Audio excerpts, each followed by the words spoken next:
Hey, friends, welcome back to the Invigorate podcast. We're so thankful to have each one of you with us in our whole autoimmune community. It really takes a lot of effort, intention, and thoughtfulness to live well with these autoimmune diseases. An important part of that is stress. How do we reduce it? How do we manage it? And ideally prevent it going forward. And we're going to get real about what that looks like when you're dealing with autoimmune disease symptoms and other challenges. But before we get into that, let me introduce myself. I'm Karen Wagner, and I'm joined by my amazing co-host, Chris Burton, DBATIS Chat. Chris, Always great to be here with you, Karen, and to talk about something as important as this. Because especially thinking about when we're recording it right now, the beginning of the holiday season or in the middle of the holiday season, and while it's a nice time, it also we know that the holidays can be one of the most lonely times of the year, and also one of the most stressful times of the year. So I think this conversation is right on time, and hopefully it'll be able to help real people with the situations that are going on, how they can reduce and even manage their stress. During the holiday times, you already have your busy life running, trying to manage just day to day, and then you Yeah. stack on all the extracurriculars that come along with the holidays, cooking, Mm-hmm. shopping, all that. I mean, it's fun and it's wonderful, but it's a lot Absolutely. of what we're already doing. No question. And if anyone's like me, I've just decided to kind of turn off the car on the road, just like idle all the way through. Because I said 2023, no, no, no. We're looking at 2024. If you got a new idea, catch me in January. Because right now we are closed for business. That's how I'm managing my stress right now. Not recommending that for everyone. We can't all do that. I'm just telling you what I'm doing right now. I'm like, we're done. I love that. But what does that mean? What are you turning off? So, for example, I, as you know, do a couple other podcasts. So I'm using my last. I used to usually record on Sunday. So my last recording Sunday for the year is going to be the 17th. Like after that, I'm not recording anything else. That way, to give myself that like 2 week window at least, maybe even 3 weeks, depending on what that first Sunday in January is, to just allow myself to really gather, reflect, be present during the holidays, and just even with my full time work, looking at some of the ideas that I have or whatever loose ends are there, and saying, let's talk about this in January. Like I've been scheduling, taking I have 2 more weeks before our semester ends, and I've just been taking this time to schedule meetings for January, right? To just say we'll meet, and even with that, a pro tip is I don't really like to get into it with work until after MLK Day. I don't think people are still present until after MLK Day. So catch me after the 15th of January, just to really get into good habits of rest. And we'll talk about this some more, but I really think that too often we have in our Western culture allowed stress to almost be like a badge of honor. Like I remember, and I was talking about this with a classmate of mine when I was in undergrad. The college I went to had the culture of, if I saw you and said, "Hey Karen, how are you?" You'd say, "Let me tell you, I've got 2 essays due. I've got a lab report I have to turn in. I'm president of 4 different clubs, blah, blah, blah, blah, blah." And I'm like, "Oh, you think that's bad? Well, I'm volunteering at 6 orphanages and 3 nonprofits and 2 animal shelters." And we would just try to outdo each other with how like stressed and overwhelmed we were. It's a very, very, unproductive, or rather overproductive culture.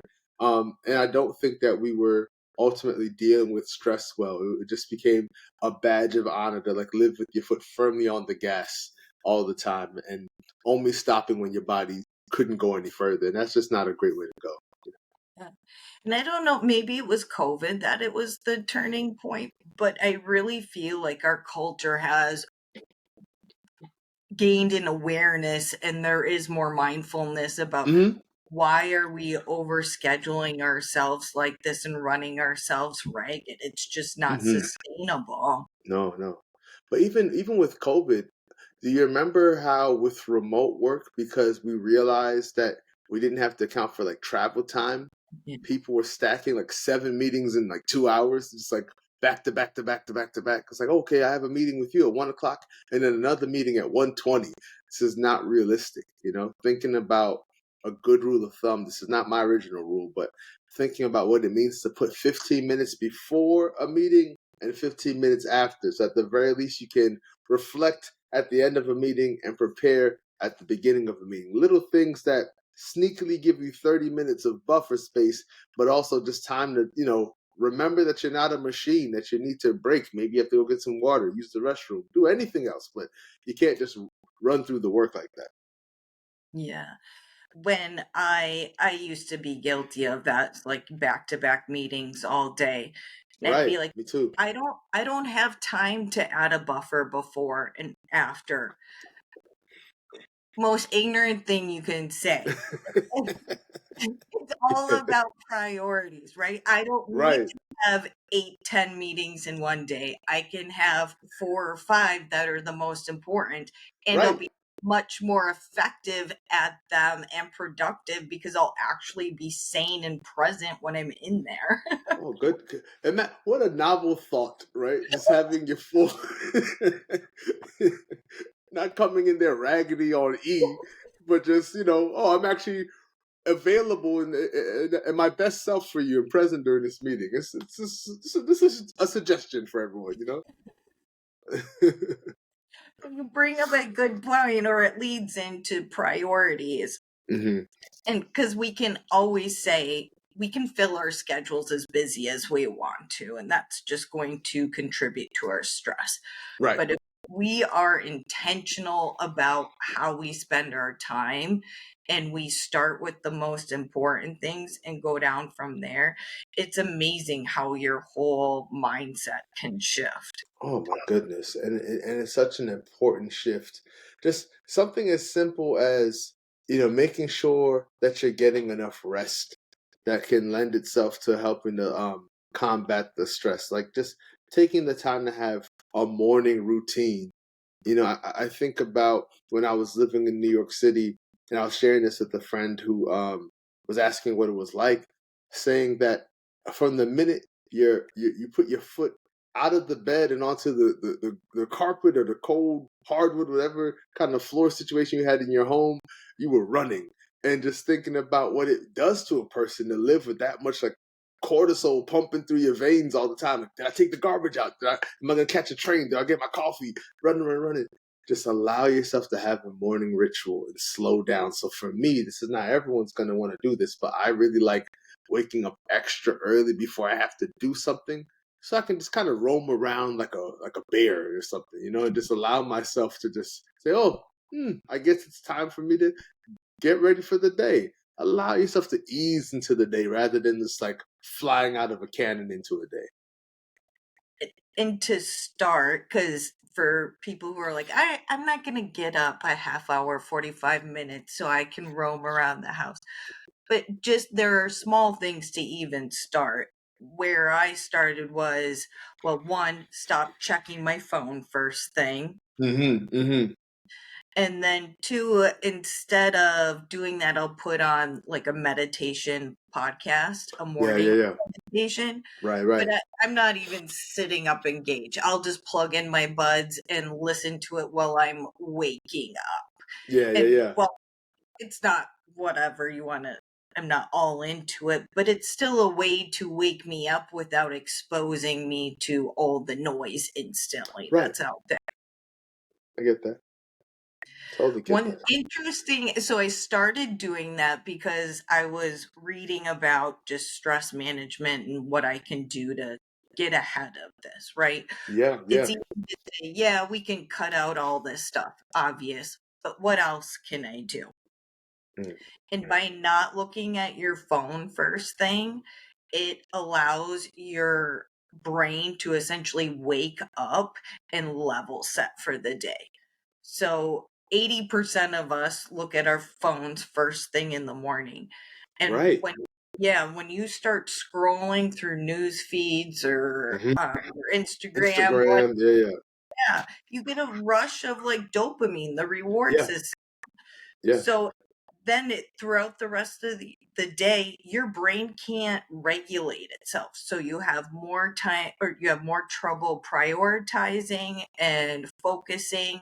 So just even those few minutes of looking at your phone can disrupt your productivity and increase your stress throughout the day. So it's like if you Mhm. do nothing else, just do that and you're going to be Yeah. set up better for the day. Seriously, I would even I love that, and I would even go so far to share one of the tips that I learned and try to implement in my life is I use my phone as an alarm, but I set it on the opposite side of the room, so that way I'm not like to wake up, I have to get up and walk across the room, which helps to wake me up. Even though some days I can be really trifling, Karen. I might just pick up the phone, and go back to bed. Sometimes early me is terrible, but but um, also I think it helps. To your point, you avoid the like scrolling in the middle of the night thing, or like looking at your phone before bed, because I can imagine with the whole trying to regulate your brain. I don't know if this is actual science, this is like Instagram science, but it was saying that uh it's like trying to like stop your brain when it's going 70 miles per hour. If you're like scrolling at night, and then you're like, I'm gonna go to bed, but your brain's still like, oh, like what's going on, all these different pieces of information. It's hard to really wind down and end the day well. If you're not ending the day well, it's gonna be hard for you to start the day well. That's a really I mean, it makes total sense. You see literally content whizzing by, Yeah. and then to try and be like, okay, I'm going to go to bed now. Like that. Some people can do it. I cannot do Yeah. that. Good luck. Or if you don't want to put the phone on the other side of the room, just in airplane mode too. Right. Right. That's a good To point. turn it off. Hmm. But because you, last podcast, you said you used to be the person who would wake up and the first thing they'd do is grab their laptop. Oh yeah. Yeah. I that and it was one of those like I think this is rock bottom for me in terms of like what I realized that I wasn't prioritizing well. That may sound like dramatic language to some of our listeners, but in the sense of I really believe, like at the core of my being, Karen, that you have to start things well in order for them to end well, right? Like I really, even in, like in sports, you got to have a good first quarter, first inning, first period, whatever it is. Like I really believe in that, and so the days where I was starting my day reaching for my not even like my like own laptop. I'm talking about like my like job laptop. I was going for like the giant bulky like corporate laptop. And when I realized I was doing that, I was like, wow, I have started my day with my work, but I haven't really gotten to like what's core and most important to me. Like the occupation, what I do for a living is important, but it's only a part of what I believe is my vocation, like my calling, my reason for being. It's just a department in that, but it's not the whole thing. And I realized with that it was just allowing me to. And I think this is really important for those of us who work from home. It was allowing me not to really work from home, but to live at work, and that's what I was doing to myself. And it just was such a really unhealthy balance because we're never going to be there. You can work at a place for 40 years. The day you retire, there's still something to be done. Like the place isn't closing. So you have to have a healthy rhythm that says, I can step away and I can come back to it. Because I think with us talking about this in terms of just like our morning routine, I think if we get this right, it lends itself to being sure that you take vacations and being sure that you're present for, your family and your friends and all these other areas that will help you to reduce stress overall, which especially for those of us in the autoimmune community is critical. We have to keep stress, as far away as possible. I mean, it's always going to be a little bit of stress, but try to keep it as far away from being, fully at the table of your life as you can. Yeah. And I think the morning routine can look very different for people. But the most important point is that you have that. And to go back to your sports analogy, the most professional athletes aren't just waking up and jumping into the game. They got full day pre-game rituals that they are following and going through to ensure that when it's game time, it's optimal performance. And Mm-hmm. so it's the same with our days. If you give yourself that pre-game performance time, you're going to set yourself up just Right. for a better day throughout. No question. No question. Yeah, and it's really, you know, I understand as I'm wearing like a Yankee t-shirt, like a baseball t-shirt. I understand not everyone likes sports, and that's okay. You don't have to. Yeah. But I do think that we all can glean a sense of discipline from the way that athletes have to carry themselves. I Yeah. think translating that to like the different things that we do in our life can be very helpful. So really understanding, being disciplined about your sleep, being disciplined about like, if your job is the kind of job that says you can take 15 minutes to just like, walk around the block if you need to, take those 15 minutes. They're yours, and just really take your lunch break. Don't work with your lunch. Don't eat the salad while you're responding to an email. Just close the laptop, eat your salad, or even if you can, leave your office and go eat. Just the little things that can help our body go, oh, because otherwise, this is also very unscientific, but we're just kind of like this the whole time. And we never we never ease off the gas. We never allow ourselves to slow down. And that's not helpful at all. I love that you bring up that we're literally like this. When I started getting more into mindfulness, meditation, yoga, all of it, Right. I I did not realize how often I was just like this. And just Yeah, yeah, girl, chill out. right. Could break bricks on your shoulder. Just the tension was just. It's so real, Yeah. you know. And with the autoimmune community, it's a two kind of double-edged sword. You Mhm. have just the added stress of trying to manage symptoms on top of Right, everyday life. right. And then there can also be the stress of just the uncertainty of Oh it all. goodness, yeah. When especially if you're not as aware or haven't been on your journey as long and you're still learning about your body and Hmm. interactions, it can feel like waiting for a pin to drop. Like Hmm. when is the next flare going to happen? How bad is it going to be? And I know early on in my journey, I definitely tended to spin and get ahead of myself, especially after some of those very the life threatening issues. Hmm. Hmm. And I think that's something that we have to talk about because there can be such an anxiousness around just the disease itself, not even Of course, managing it. of course, yeah.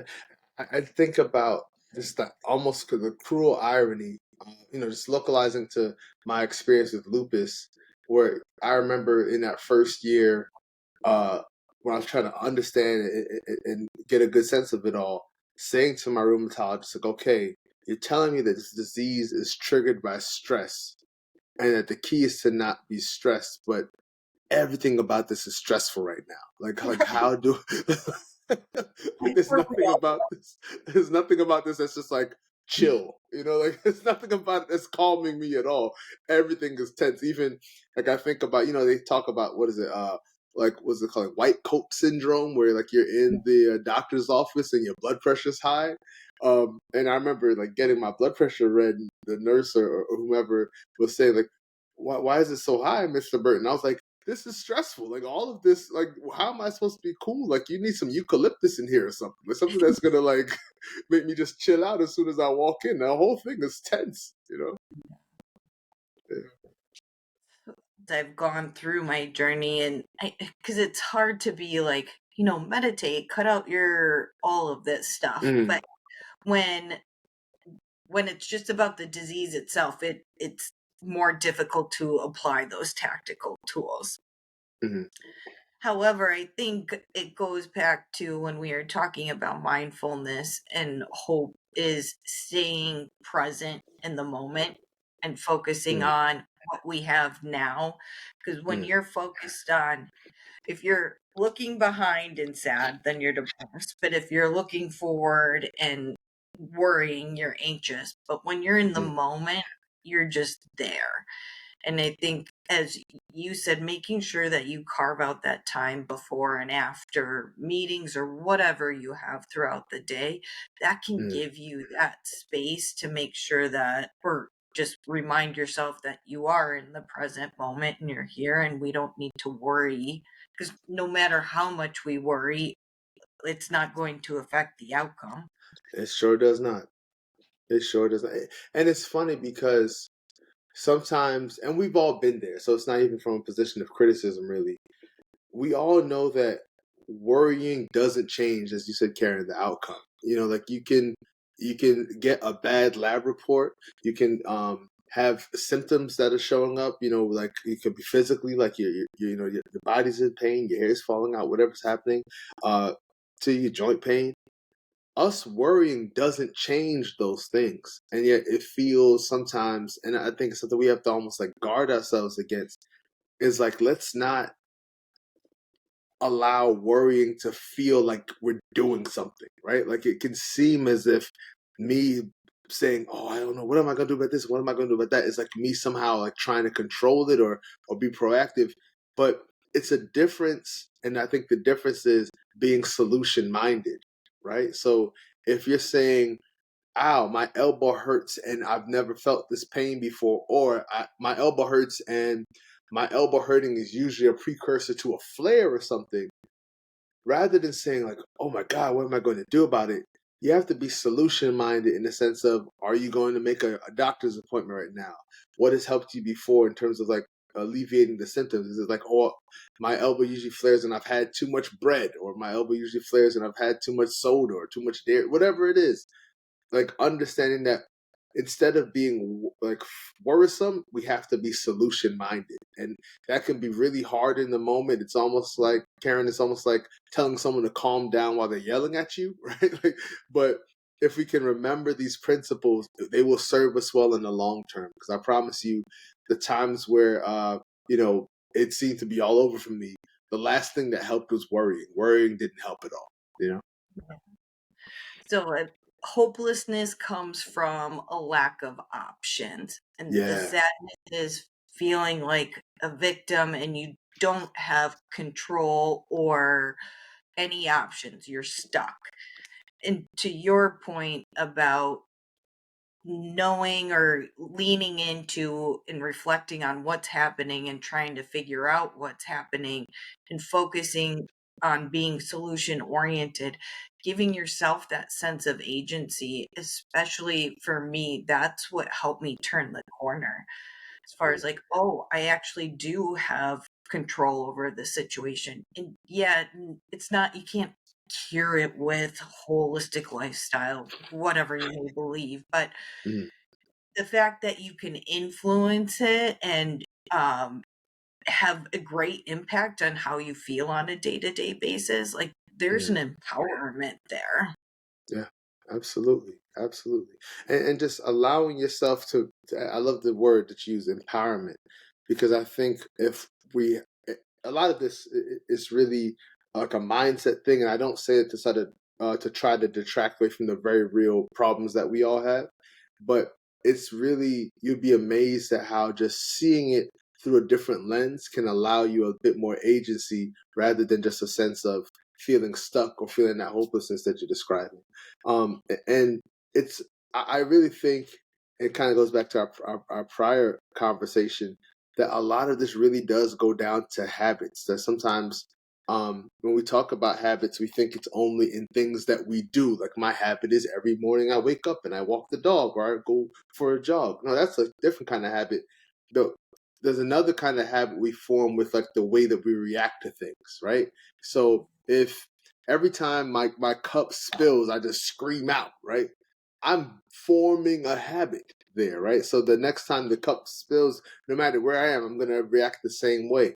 What does it look like for us in the autoimmune community to build up the habit of saying, okay, I'm noticing what's going on, but I've built up the habit of logging my food in a journal every time. I've built up the habit of staying on top of my medicines, or being able to, or build up the habit of reaching out to the doctor when I need a refill. Like, there's all these different habits that we can build up so we can be proactive, because it's really, the temptation is really high when we're in the midst of these uh, health crises, to feel like we have no agency. But we still have some agency. We're not completely, to your point, hopeless.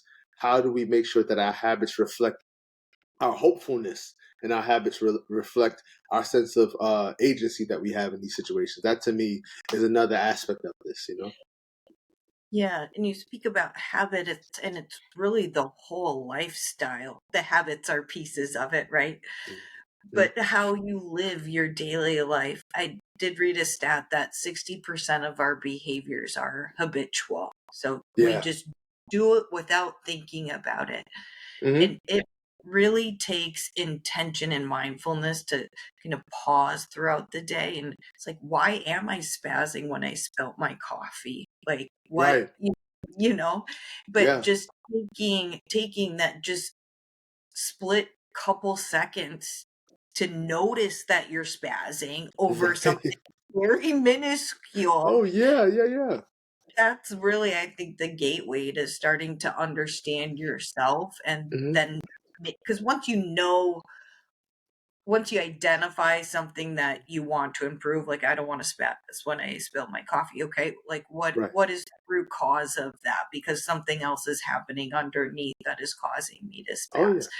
And when you can get in tune with that, that's a game changer. Oh, truly, truly. And I think oftentimes the thing underneath it for us is the stress about having another flare, or the stress about, oh, what's going on with, this particular issue. Is it going to become a flare? And if we really are paying attention and are like fully present with ourselves, it will allow us to pay enough attention to our body, so we know, oh, I'm not just spazzing out, or getting upset about this coffee. I'm getting upset because of what's going on underneath the surface, right? So I have a sense of just saying, oh, I didn't even realize that I was upset, and now I'm understanding it because I've been paying attention to how I've reacted to spaces. I may have shared this before, so forgive me, but I just have tried to take up in this year a practice of listening to my body and how it reacts to certain spaces.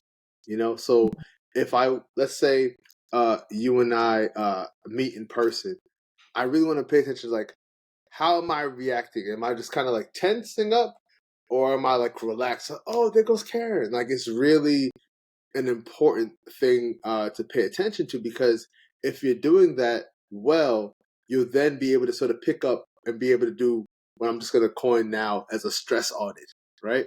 So if you're like, I don't know why I'm stressed, but you're like, oh, I go to this particular place, or every time I go to my job, I'm like grinding my teeth, like the Sunday night before I have to go to work. All the different ways in which stress can sort of manifest itself in the body and in our actions and in our habits. So it's really incumbent upon us to pay attention, to really build that sort of confidence in paying attention to not only our body, but also our mental health. I love that you simplify it by that, because we're so emotional, energetic human beings. Like, Hmm. we react before we think. Yeah. And everything you do, whether it's meeting with someone, getting a cup of coffee, because that's on the top of my mind, you Yeah. literally are either like, you feel lighter and excited, or it's like heavy and I don't want to Oh, do this. come on. Yeah, yeah, of course. So just paying attention to, does this feel good or does this not feel good? Yeah, And then that'll help, like, lean you into where you need to go. absolutely. Absolutely. And you know what I have found that also helps is that, especially in difficult seasons in life, taking the time to give yourself some physical activity and making that a regular part of your life, it's almost as if that kind of like good stress or eustress helps to sort of combat the like distress that you have. So if you're feeling really worried about, your money, you're worried about your job, worried about your kids, or whatever the stressor is, worried about your own health, what does it look like for you to go for a walk or do something vigorous with it if you can. And I think for us in the autoimmune community, like when I was diagnosed with lupus, I realized I couldn't play basketball more than once a week, right? Which is heartbreaking when I used to play basketball every day. But I got used to it now, and I'm older now. I'm like once a month, so so so just finding ways to allow yourself a good, like, oof, I worked that off, I feel great. Or like if you can lift weights, do that. If you can box, do that. Something that's like invigorating. If you can rock climb, do that. But it can be something where, if you have less mobility, video games. It can be something where you're playing like an online game, something that allows you to feel like you're working yourself up without, having to pay the consequence of messing up your joints or sending yourself into a flare. I think we need that kind of good rush to help us combat all those like negative feelings that distress can cause. I will tell you, I feel like a different person after I Oh yeah.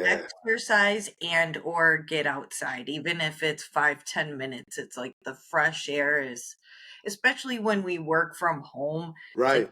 inside a lot. Well, if you don't have an outdoor job, it's like you're just inside a lot. It's like Yeah. that little bit of fresh air and sunshine, if it is, um, just can make you feel like a different person. No question. No question.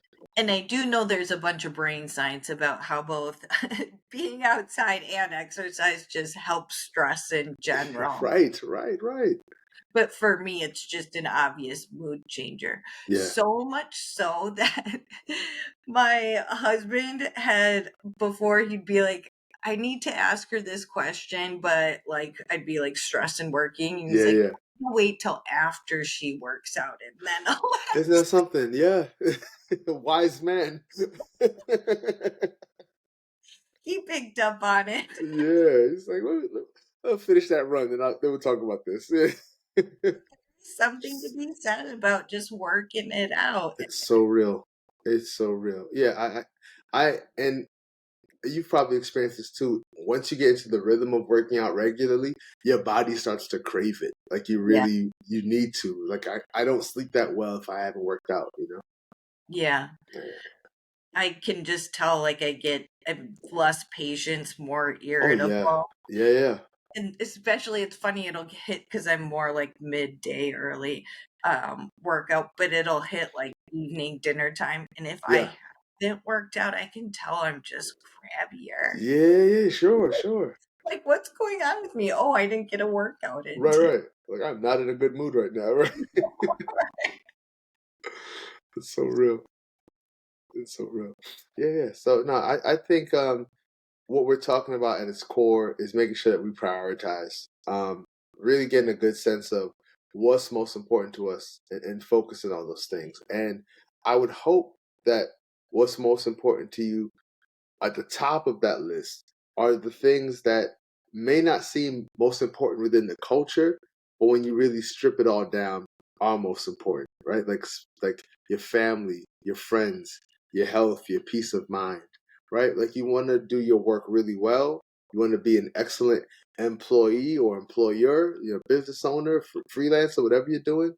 But you can't do those things well if you're not taking care of yourself.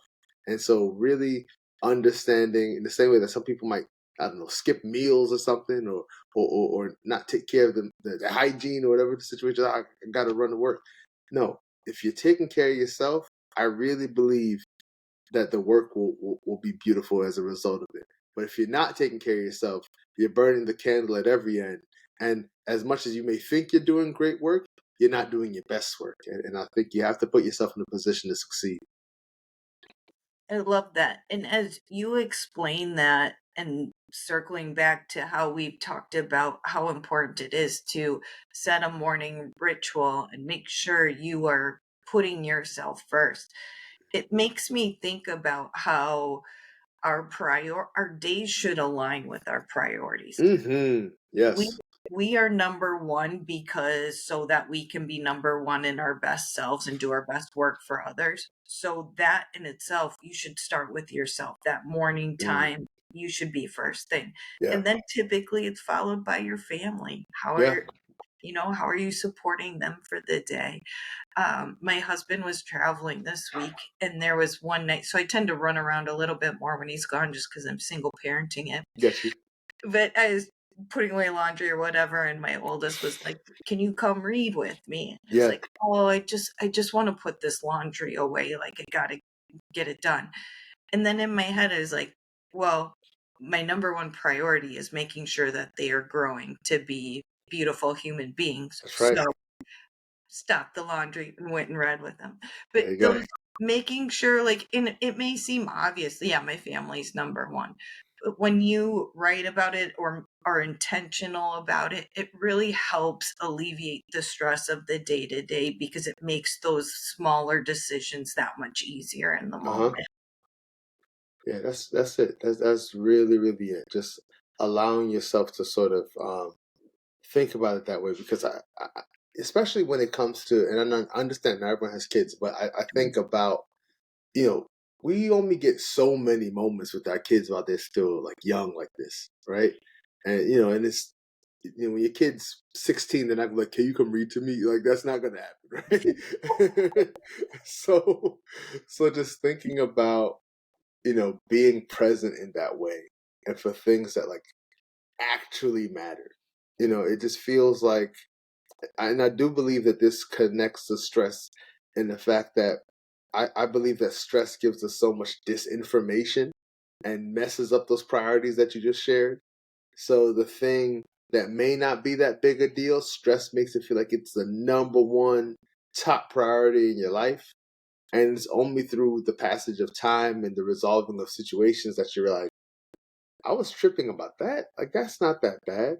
And distracts us from so many things that are actually really critical.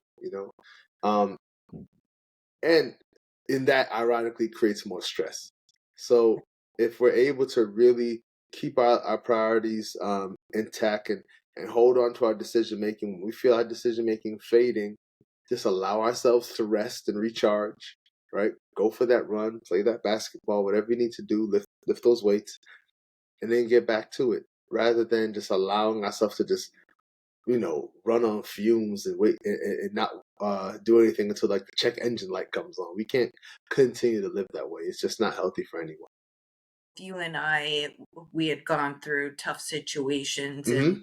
took a step back from our careers. Maybe not, it just looked different during Yeah, time. yeah, it felt that way. Yeah.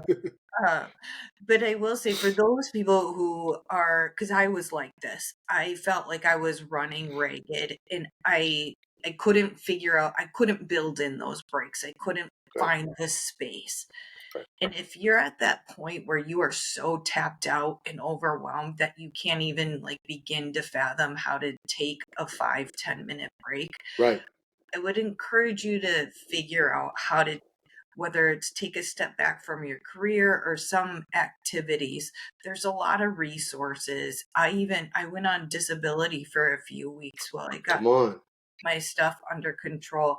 And it's okay to take that time to get to a place where you can manage life, because it shouldn't be this running ragged on a treadmill just trying to keep your head above water. There are ways and resources to be able to do that. And honestly, if you're struggling with it, like, drop me a note. I'm happy to help, like, Right. figure it out. But you really need to make sure that you are setting up your daily life and routine so that it can support a healthy lifestyle. Mm, yeah, it's correct. What you're talking about is just critical, and part of it is asking for help. Yeah. Because the receiving of help helps to alleviate the pressure that's causing the stress, right? And there's a lot, I think, particularly when you're a high achieving person, you're successful with whatever way success looks like to you, asking for help, especially to the degree of, government help, or having to ask your friends if you had to do like a GoFundMe, like, like my friends and family did for me. It, in the best sense of this word, can be humiliating, right? Like, in the Yeah. sense of, I am used to helping people. I am not used to or comfortable with receiving help. But if you let your pride stop you from receiving the help from people who care about you, people who love you, or, you know, if it's government money, your tax money that, you know, you deserve to get back. We I mean, come on. Isn't it? Right, it's got to go somewhere. We're doing ourselves a disservice needlessly, right? Like just allowing ourselves to not have to be the hero in the story all the time, but understand there's times where, in the same way that we helped people, we need help. It's okay. It doesn't mean anything less about who you are. It's really just all of this. We live in so many different seasons in our lives, and I think there are seasons where getting better. And I think about this, how there was a season in life where I did not think I would be able to stand up in front of a classroom or speak in front of a room ever again. I because every time I tried to stand up, it wouldn't be 90 seconds before I just felt weak or dizzy, right? And now I'm able to talk. This year was blessed to give a TED talk. I just never thought that would have happened. So think about all the things that feel impossible in this moment.